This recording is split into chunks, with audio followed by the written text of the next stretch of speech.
নমস্কাৰ, আপোনালোক সকলোকে ডাটা নিউজলৈ স্বাগতম জনাইছোঁ।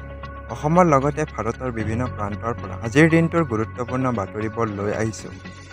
এনেধৰণৰ খবৰবোৰ চাবৰ কাৰণে আমাৰ চেনেলটো ছাবস্ক্ৰাইব কৰি এটা লাইক কৰি দিব। ৫ দফা দাবীৰে অংগনবাড়ী কৰ্মীসকলে ASDMৰ কাৰ্যালয়ত প্ৰতিবাদ সাব্যস্ত কৰে। কংগ্ৰেছৰ জিলা সভাপতি আৰু কিছুমান সন্থাৰ সদস্যসকলে অংগনবাড়ী শ্ৰমিকৰ আন্দোলনত সমৰ্থন আগবঢ়াইছে। কেইদিনমানৰ ধৰি অংগনবাড়ী কৰ্মীসকলে ASDMৰ কাৰ্যালয় মুনিচিয়াৰীত উপস্থিত হয়। ইয়াত চৰকাৰৰ বিৰুদ্ধে শ্লোগান দি প্ৰতিবাদ সাব্যস্ত কৰে। হাতত মাত্ৰ 7টা দিন, 10 তাৰিখৰ ভিতৰত লাখ লাখ লোকৰ একাউণ্টত সোমাব ধন। কোনে কোনে লাভ কৰিব ধন? অৰুণোদয় আঁচনিৰ লাখ লাখ হিতাধিকাৰীৰ একাউণ্টত জমা হ'ব 1250 টকাকৈ। বৃদ্ধ পেঞ্চন আঁচনিৰো ধন সোমাব একাউণ্টত।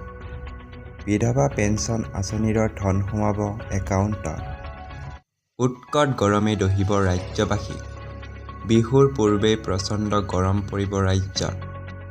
ভংগ হ'ব পাৰে পূৰ্বৰ তাপমাত্ৰাৰ অভিলেখ। 40 ডিগ্ৰীৰ অধিক হ'ব পাৰে তাপমাত্ৰা।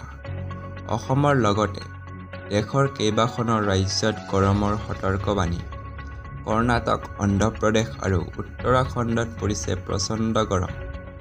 জলবায়ু পৰিৱৰ্তনৰ ফল ভুগিব লাগিব বিশ্ববাসীয়ে। কেন্দ্ৰীয় বতৰ বিজ্ঞান কেন্দ্ৰই জাৰি কৰিছে সতৰ্কবাণী।